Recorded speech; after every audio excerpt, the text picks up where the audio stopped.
Bonjour les autodidactes. Aujourd'hui, nous sommes heureux de vous présenter notre deuxième série vidéo de Demo Day. Le Demo Day, c'est le jour où les apprenants des bootcamps auto nous montrent leur chef-d'œuvre réalisé sur Bubble. Et dans cette vidéo, c'est Agathe qui est à l'honneur avec sa marketplace dédiée à la location d'espaces de bricolage. Bonne vidéo!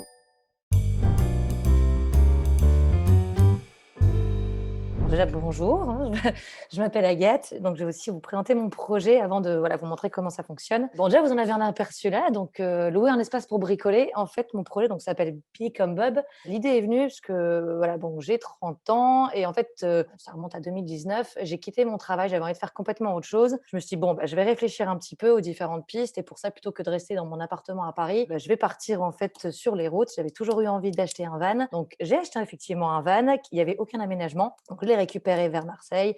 Je remonte à Paris et là, je me dis mince, pour le bricoler, là, il me restait encore 3 semaines à tirer à Paris avant de pouvoir bouger dans le nord où là, je voulais faire mes travaux et en fait, à Paris, je me suis dit: «Mince, mais en fait, je peux pas du tout bricoler». J'ai commencé à regarder plein d'endroits où je pouvais louer un espace pour bricoler. Voilà, j'ai mis des messages sur, Le Bon Coin, j'ai regardé, j'ai pas trouvé vraiment d'endroit et en regardant un petit peu, je me dis: «Je pense que je suis» enfin voilà, j'ai vu que j'étais pas la seule dans cette situation. Tous les gens qui vivent en ville dans un espace un peu restreint, il y a toujours ce problème en fait du manque de place quand on a envie de bricoler quelque chose qui peut être, un peu plus gros. Par exemple, voilà, on a envie de faire un dressing, poncer un meuble et se transformer son salon en un atelier plein de poussière et bruyant, c'est pas forcément très réjouissant et surtout, en fait, c'est pas très sympa pour ceux qui vivent avec nous. Donc l'idée, en fait, est venue par la suite de faire un Airbnb pour les espaces de bricolage. Donc tout simplement de référencer sur une plateforme, donc des lieux qui vont être proposés par des particuliers ou par des professionnels. Professionnels, où ça peut être, des ateliers en partagé qui existent déjà, donc à l'heure actuelle, donc ça revient à peu près quand même autour de 15 € de l'heure, donc c'est quand même assez cher. Donc c'est pour ça qu'en fait l'idée était, de proposer des particuliers qui ont un garage, qui est normalement un espace qui ne se loue pas vraiment en fait, enfin où les gens ne se font pas de l'argent avec un garage. Donc là, voilà, si, ils peuvent maintenant se faire un peu d'argent en louant un garage, pouvoir partager aussi un bon moment, partager les connaissances, aller bricoler avec, des personnes qui peuvent accueillir s'ils veulent. Donc voilà, il y a vraiment cette idée aussi de partage et de réapprendre le bricolage parce qu'on est une génération un peu d'assistés et de bras cassés. Enfin, je parle pour ma génération. Voilà, donc là, donc la page d'accueil avec, on loue un espace pour bricoler. Ça, je voulais le faire avec le texte qui changeait, mais bon, j'ai pas eu le temps avec le plugin. Donc là, donc je présente, voilà, effectivement, donc ce qui est possible parce que l'idée, c'est de pouvoir louer donc avec ou sans outils, trouver un espace avec ou sans accompagnement, pouvoir venir bricoler à un, 2, 3, 4 ou même plus en se disant: «Allez, on se fait une après-midi entre potes, entre filles et on va bricoler un peu, on va se faire des petits meubles et tout» et aussi en fonction du budget. Donc ici, bon, quelques exemples avec donc là, si je clique ici, je vais être redirigée vers le listing complet, en fait, avec toutes les annonces. On va faire l'exemple. Bon, là, voilà, j'avais mis ça, c'est juste au départ ce qui était en test pour pouvoir montrer, les lieux, en fait, où parce que j'ai pas enregistré des lieux encore dans toute la France. Non, pardon. Hop, yes. Donc voilà, donc effectivement, donc je vais mettre là où j'habite. Donc ça va me donner en fait, voilà, c'est comme Airbnb, hein, jusque-là, il y a effectivement enfin, il y a rien de réinventé sur le système. Donc je vais avoir les différents lieux. Donc là, j'ai voulu mettre des petites icônes, en fait, pour faciliter la recherche, vu que j'ai pas encore fait les filtres, pour pouvoir, en fait, d'un premier coup d'œil, voir les espaces, avec donc là, c'est accompagnement, ça, c'est outils, pour voir, voilà, donc si c'est un espace avec ou sans accompagnement, avec ou sans outils. Je voulais rajouter aussi intérieur-extérieur. Bon, après, une fois que les filtres, en fait, vont être mis, j'en aurai pas besoin. Mais comme je dis, si je veux sortir une version plus rapide, des fois, elle me dit: «Bon, au moins ça c'était plus rapide à faire que tous les filtres et tout». Donc on va aller, par exemple, voir pour cette, grange. Là, j'ai beaucoup de choses à faire et j'ai besoin de mettre mon van devant, donc il me faut de la place. Hop, donc là, effectivement, donc je vais avoir, voilà, les espaces de recherche. Là, il y a un petit menu qui me permet de revenir, en fait, en arrière sans avoir à repartir forcément entièrement au début. Donc avec les indications, donc là, je vais avoir, voilà, une description, si la personne peut être accompagnée, intérieur, extérieur, bon, il faut que je remplisse tout ça, tout n'a pas été mis à jour. Possibilité de pouvoir contacter, en fait, après, là, bon, c'est pas encore été fait, mais je voudrais pouvoir contacter directement, en fait, la personne sans avoir à faire une réservation, qui est directement plus engageant et des gens vont avoir besoin de parler, en fait, un peu avant de ce qui là, donc le calendrier, voilà, ce petit point sympathique. Merci beaucoup à Delphine et Peter pour leur patience. Parce que l'idée, c'était pas de faire comme dans la marketplace avec plusieurs jours, parce que les gens vont pas forcément, bricoler plusieurs jours d'affilée. Ça va être juste sur une demi-journée ou une journée, voire même moins. Donc en fait, voilà, la possibilité de pouvoir sélectionner Voilà, je veux bricoler, moi j'ai de dispo, bah, je vais prendre, voilà, j'ai mes vendredis de libre, hop, allez, je vais les sélectionner 3 vendredis. Je sais que ma réalisation va prendre un peu de temps. Nombre de bricoleurs, on va être, 2. Ça normalement, ça n'influe pas sur le à part juste au-dessus de 3, je crois. Attends, ah bah non, ça je me suis non, c'est bon, je vais laisser à 1. Donc voilà, le prix, les frais de service, donc qui pour montrer, voilà, ce que ça contient aussi, bah, comment nous, en fait, on se rémunère. Hop, donc bon, la demande de réservation, bon après voilà, ça c'est le schéma assez, donc là, une demande de me connecter.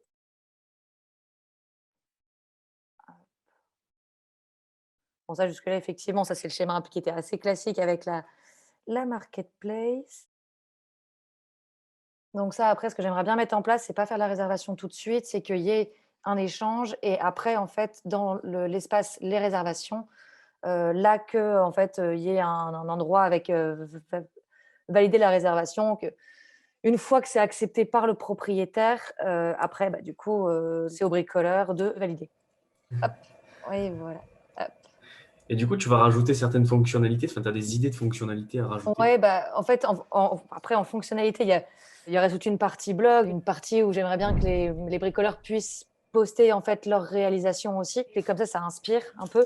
Après, C'est bon, vrai, ça, ce serait pour une version plus tard. Là, c'est principalement donc les commentaires parce que c'est quelque chose qui rassure aussi ouais. énormément les personnes qui vont accueillir, d'avoir des commentaires sur les personnes et cette fonctionnalité de ne pas avoir la réservation automatique, donc juste avoir les différents flux d'acceptation et cetera. Après là, bon, les informations au niveau du compte, mes informations, mes favoris, et cetera. Selon si la personne, en fait, ça change en fonction que la personne soit loueur, soit bricoleur ou soit un profil hybride. Imaginons, elle a un espace à louer, mais elle veut aussi parfois louer Elle des doit aussi espaces parler, autres. ouais. Donc, en fait, elle va avoir toutes les informations avec ses réservations, enfin, les réservations, la gestion de ses locations, etc. Donc, c'est un Oui, tu peux faire les 2, quoi. Tu peux voilà, c'est faire les ça. 2. Donc ça va dépendre en fait, OK. parce qu'à partir du moment où elle crée une annonce, enfin, où elle sait soit si dans, l'inscription, elle a dit: «Oui, j'ai un espace à louer», peut-être qu'elle a oublié, qu'elle se dit: «Ah bah tiens, en fait, je le ferai, enfin, je verrai après comment ça en fonction de comment ça fonctionne». À partir du moment où la personne crée une annonce, elle est enregistrée en loueur. À partir du moment où la personne OK. va faire une demande de réservation, elle est identifiée en tant que bricoleur, donc ça va jouer sur ce qu'elle va avoir en menu. D'accord. Et OK. après, donc là, au niveau des informations, voilà, donc bah, comme aussi tout à l'heure, là, c'est avec, les différents groupes qui se superposent, avec mes informations personnelles, mes informations bancaires et les Génial, messages qui sont groupés. Bon, soit il y a un accès par ici, mais sinon ils sont groupés, en fait, dans la réservation. Donc là, hop, je vais avoir, les messages qui sont envoyés, oui, tu les envoies direct. Oui, tu as la ouais, messagerie, tout ça, quoi. une messagerie qui est Et intégrée dedans, parce que de l'avoir en séparé, c'est pas forcément très clair. Donc là, au moins, il y a les réservations avec tout pour contacter directement. ouais. Toi, finalement, quand tu as commencé, je sais qu'on s'est appelé au téléphone, tu étais un petit peu sceptique sur l'usage. Je t'ai un peu poussé, finalement, tu as voulu, tu l'as fait. Est-ce qu'aujourd'hui, tu regretterais par rapport à ta solution? Est-ce que tu avais prévu de faire? Non, non, enfin, limite, je regrette de ne pas avoir connu plus tôt, en fait. Ça, je suis dégoûtée de pas avoir eu le enfin, je me dis: «Putain, pourquoi j'ai pas découvert ça au mois de septembre?» Là, ce serait déjà en ligne, en fait. C'est sûr, la plateforme, elle serait déjà donc Pour expliquer, tu as un développeur, du coup, lui, qui ouais, avance de son côté. Voilà, peut-être c'est raconter ça. un petit peu, expliquer aux gens. En fait, voilà, j'ai commencé à travailler, bah, avec un développeur donc comme, bon, qui on sera associés donc il y a des parts donc je le rémunère pas, c'est l'avantage. Au moins, j'ai pas à sortir, 30 000 € de la poche que je n'ai pas. Donc en fait, le truc, c'est comme lui, il est pas à plein temps, il a un boulot à côté, il a besoin d'avoir de l'argent pour vivre et je trouve qu'en fait, ça n'avance pas assez vite. Donc là, c'est un peu le problème, c'est que je vois le temps qui défile, qui défile, qui défile et j'ai peur que la version qui sorte bah, ne soit pas c'est pas assez abouti. Parce que bon, il faut garder en tête qu'effectivement, c'est un MVP, mais juste qu'il manque quand même des fonctionnalités et que en fait, voilà, les gens enfin, les utilisateurs vont quand même en avoir besoin. Donc c'est vrai que là, en regardant ça, je me dis: «Bon, bah», au départ, j'avais peur que ça fasse un doublon. C'est pour ça que, voilà, je me suis dit: «Est-ce que je fais la formation, je la fais ou je la fais pas?» parce que, voilà, il y a beaucoup d'autres choses à faire aussi sur le projet et en fait, non, je regrette vraiment absolument pas parce que j'ai appris, voilà, énormément de choses et c'est vrai qu'en fait, ça peut tout faire, même bien plus loin donc je me dis: «Ça me servira toujours», en fait, aussi si des fois on se dit: «Bah, tiens, on veut changer, en fait, ce parcours-là» ou ajouter une partie, peut-être, voilà, ajouter la partie blog, ajouter la partie post, bah, au moins, je fais une version de test avec ça que je Mmh. présenterai, voilà, à un pool d'utilisateurs et puis après, voilà, ça après, du coup, je le ferai, en fait, développer au fur et à mesure. Parce qu'une fois que la plateforme, du coup, en dur, là, par le développeur sera faite, ce sera celle-là qui prendra le relais et celle, de Bubble pourra toujours servir, en fait, pour faire des tests avec les utilisateurs donc c'est très utile. Parce que ça va Ok. beaucoup plus loin qu'un Figma. Moi, je pensais faire des fois des trucs comme ça, mais en fait, c'est pas interactif du tout quand on compare. Il n'y a rien. Merci d'avoir regardé cette vidéo. Si elle vous a plu, n'hésitez pas à lui mettre un petit pouce bleu. N'oubliez pas de vous abonner à cette chaîne pour voir nos prochaines vidéos sur le no-code. Encore merci aux apprenants pour leur démo. Et on se dit à la prochaine dans une nouvelle vidéo.